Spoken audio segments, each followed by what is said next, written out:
नमस्कार। कोरोना काल चल रहा है, बड़ा ही मुसीबत का समय है। हम घर पर बैठे हुए बड़े चिंतातुर हैं और बहुत सारी चीज़ों का हम ऐसा सोचते हैं कि पता नहीं क्या होगा। लेकिन आप चिंता ना करें, बहुत बढ़िया होगा, बहुत अच्छा होगा। अगर कोई भी ऐसी मुसीबत आती है तो हमें संयमित रहना बहुत ज़रूरी होता है। और मुझे लगता है कि योग की कुछ क्रियाएं ऐसी हैं जो कि हमें मानसिक शांति और श्वसन में ताकत जो है वो देती है। एक प्राणायाम के बारे में मैंने बहुत पहले बात की थी और योग के ऊपर योग की जब भी चर्चा आती है तो उस प्राणायाम की चर्चा जरूर होती है और वो प्राणायाम है नाड़ी शोधन प्राणायाम। पतंजलि योग सूत्र में इसका बहुत उल्लेख है। बाकी जो भी बड़े योगाचार्य, योग गुरु जो भी हैं, वो सब इस प्राणायाम के बारे में बहुत महत्व बताते हैं। हम शायद इस थोड़ी सी टेंशन के समय में भूल चुके हैं उसे। अगर घर के सभी लोग बैठकर एक साथ 15 से 20 मिनट या आधा घंटा तक नाड़ी शोधन प्राणायाम करें तो उसका लाभ जो है उनको लंग्स में और नाड़ियों के शोधन में, खासकर हमारे जो लंग्स, हमारे फेफड़े की जो नाड़ियां हैं उनको शोधित करता है। इसके अंदर पूरक, कुंभक, रेचक 3 प्रक्रियाएं होती हैं जिसमें कुंभक जो है वो बहुत महत्व रखता है श्वास को स्टे करने में। जब श्वास स्टे होता है तो वो जो ऑक्सीजन हमने लिया है वो ब्लड के अंदर प्रसारित होकर पूरे शरीर के अंदर विचरित होता है और इससे हमें बहुत सारी तकलीफों से लाभ मिलता है और आने वाली जो स्वास्थ्य की मुसीबतें हैं उनसे लड़ने की एक निश्चित ताकत जो है वो हमें मिलती है। इसलिए घबराने की जरूरत नहीं, घबराएं नहीं और घबराने के अलावा ये काम करें। तो करना कैसे है, देखिए, हमें कमर सीधी करके बैठना है। भले ही चेयर पे बैठ जाइए, भले ही पलंग पर बैठ जाइए, जमीन पर बैठ जाइए, लेकिन कमर सीधी होनी चाहिए। और कई ऐसे भी लोग हैं जो बैठ नहीं सकते, लेटे हैं, तो लेटे लेटे कर लीजिए, लेकिन करना है। और इसको करने का तरीका क्या है, 4 स्टेप इसके अंदर हैं। वैसे 3 मुख्य स्टेप कही जाती हैं। पूरक यानी श्वास लेना, कुंभक यानी श्वास को रोकना, रेचक यानी श्वास को छोड़ना। और इसमें एक और चौथी स्टेज है, वो है बाह्य कुंभक यानी बाहर छोड़कर श्वास को रोकना। तो ये जो 4 प्रक्रियाएं हैं, इनको आप अगर समझ लेते हैं तो शरीर में ऑक्सीजन को किस प्रकार संयमित करना है ये आप सीख जाएंगे। और नाड़ी शोधन का नाम से जैसे आप विदित हो रहे हैं कि हमारे शरीर में जितनी भी नाड़ियां हैं उनका शोधन करना, उनकी शुद्धि करना, साफ करना, ये एक विशेष प्रक्रिया होती है। तो जिन लोगों को अभी तक कोरोना पॉजिटिव नहीं हुआ है, जिनको हो गया है, उस पोस्ट कोविड हो रहे हैं यानी होने के बाद जब घर पर बैठे हैं तो भी नाड़ी शोधन कीजिए। क्योंकि कोरोना की तकलीफ के दौरान जो दवाइयाँ आपने ली हैं वो दवाइयाँ जो हैं उनकी भी गर्मी हमें आगे महसूस होगी, उनका भी कुछ ऐसा साइड इफेक्ट हमें महसूस होगा। तो उसको भी कम करने के लिए नाड़ियों का शोधन करना बहुत ज़रूरी है। तो जिनको नहीं हुआ है वो भी, जिससे आगे अगर ये रोग किसी को भी आता है तो उसको एक ताकत मिलती है। और एक ऐसा रोग जो हो गया है और दवाइयाँ ले रहे हैं उनको भी उसके बाद के जो नुकसान है उसमें भी कुछ लाभ जो है इसका ज़रूर मिल सकता है। कारण क्या है, जो ऑक्सीजन हम शरीर में ले रहे हैं वो हमारे नाड़ियों तक पहुंचकर और वहां पर हर कोश तक, हर कोशिका तक जो है वो पहुंच रही है। तो ये प्राणायाम कैसे करना है वो आप समझ लीजिए। कमर सीधी करके बैठना है, दाहिनी नासिका को जो है वो बंद करते हुए दाहिनी नासिका को बंद करना है। पहला स्टार्ट हमारा बाईं नासिका से होगा और 10 गिनती का एक आपको अनुमान लगाना है कि मुझे 10 गिनती जो है वो खींचते हुए, श्वास को खींचते हुए गिनना है। जैसे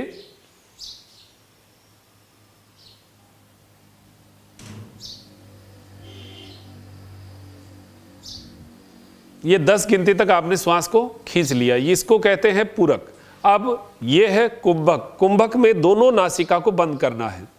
अब यहां पर आपको 20 गिनती गिनना है। देखिए, वैसे शुरू में आप 20 ही नहीं 10 गिनती गिनिए, यानी 10 गिनती लीजिए, 10 गिनती रोकिए और 10 गिनती छोड़ दीजिए। इसका जो मूल है, जो प्रॉपर, अगर लास्ट में जो अभ्यासी हो जाते हैं उनके लिए है 10 गिनती तक लीजिए, 40 गिनती तक रोकिए और 20 गिनती तक छोड़िए। यानी एक श्वास को 6 गुना काम में लेना होता है।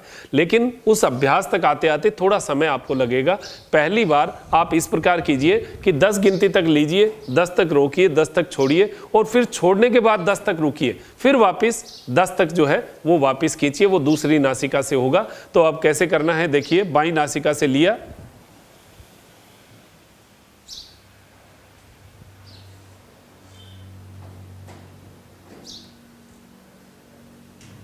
ये 10 तक लिया, अब 10 तक रोका है,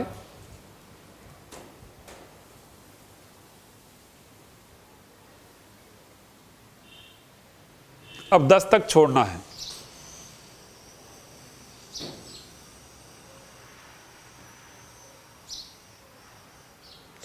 छोड़ा किससे है? लिया है उससे विपरीत, यानी बाईं नासिका से लिया, अब दाईं से छोड़ा है 10 गिनती तक। केवल सिंपल सा मैं आपको बता रहा हूं, फिर आप अभ्यासी हो जाएंगे तो 10 गिनती तक लेना, 40 तक रोकना, 20 तक छोड़ना। अब जिससे छोड़ा वहां से अभी स्टार्ट नहीं कर रहा, उससे पहले अब इस नासिका से छोड़ दिया है। अब क्या करना? अब फिर नाक को बंद कर लीजिए श्वास छोड़कर।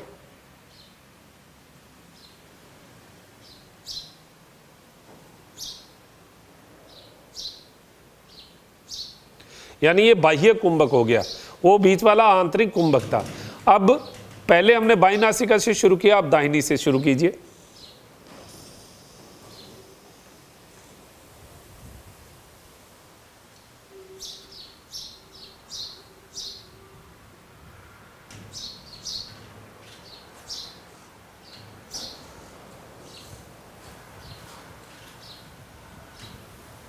अब बाईं नासिका से छोड़िए।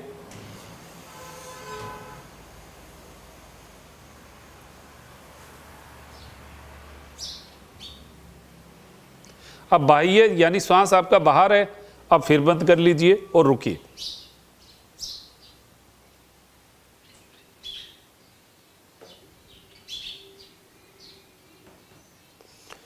ये करने से एक चक्र पूरा हुआ है। बाईं नासिका और दाईं नासिका दोनों का पूरा मिलाकर एक चक्र आपका पूरा हो चुका है। ये जब आप एक बार भी करेंगे ना, तो आपको एक अजीब सी शांति, जो अभी इतनी टेंशन, इतना तनाव, इतना मन जो है उद्वेलित है, वो सारा उद्वेलन आपका एक चक्र में पूरा होगा। एक चक्र में भी शांति मिल जाएगी। तो अगर आप इसके 30 चक्र, 40 चक्र, 50 चक्र तक कर सकते हैं, अगर आपकी क्षमता है, अगर आपका लंग्स जो है, आपका हार्ट जो है वो आपको साथ देता है, तो आप जरूर इसको करें। और नियमित रूप से इसको करने से एक मानसिक तनाव, क्योंकि जो कोरोना है वो मानसिक रोग भी धीरे धीरे बनता जा रहा है, क्योंकि हम एक डर भय में जी रहे हैं। उस डर भय के कारण ये रोग और हावी हम पर हो रहा है। हम डर भय ना रखें, एकदम निश्चिंत रहें, लेकिन पूरी सावधानियों के साथ रहें, तो हम अपने आप को वाकई में स्वस्थ बना लेंगे। और इसी प्रकार मन के साथ साथ ये हमारे ऑक्सीजन के लेवल को जो है वो प्रभावित कर रहा है। तो ऑक्सीजन के लेवल की नालियों को अगर रोज हम साफ करेंगे, अगर रोज नाड़ियों का शोधन करेंगे, ये रोग आकर भी चला जाए, हमें पता ही नहीं चलेगा। ये भी हो सकता है, ऐसा हो सकता है जिसकी इम्यूनिटी बहुत स्ट्रांग हो। तो आप अपनी इम्यूनिटी को स्ट्रांग कीजिए, ये प्राणायाम कीजिए, और नियमित रूप से अगर सुबह और शाम इस प्राणायाम को किया जाए 20 मिनट, 30 मिनट, या फिर इसके रिपीटिशन गिनकर अगर आप 30 या 40 या 50 रिपीटिशन कर सकते हैं, तो सुबह शाम सभी परिवार के सदस्य, बच्चे, बुजुर्ग, बड़े, सब घर के जितने लोग हैं, एक साथ बैठकर स्वच्छ वायु में और नियमित रूप से करिएगा। अब तो घर पर ही बैठे हैं, जहां लॉकडाउन है वो लोग सब घर पर हैं, बाहर निकलना है नहीं, तो फिर घर पे बैठे हुए अपना इलाज भी तो करते रहिए ना। तो एक सिंपल सा प्राणायाम में कोई नुकसान है नहीं। अगर इसको कर लेंगे तो लंग्स की कैपेसिटी तो बढ़ेगी, बाकी आपका मन भी स्ट्रांग होगा, आपको फील होगा। और जो अभी तनाव, एंग्जाइटी, बहुत ज़्यादा मन खराब है, बहुत ज़्यादा मन में तकलीफें हैं, जिनका अभी एक कमरे में, एक घर में, एक फ्लैट में रुकना हो रहा है, उन लोगों के लिए तो ये बहुत लाभ देने वाला होगा।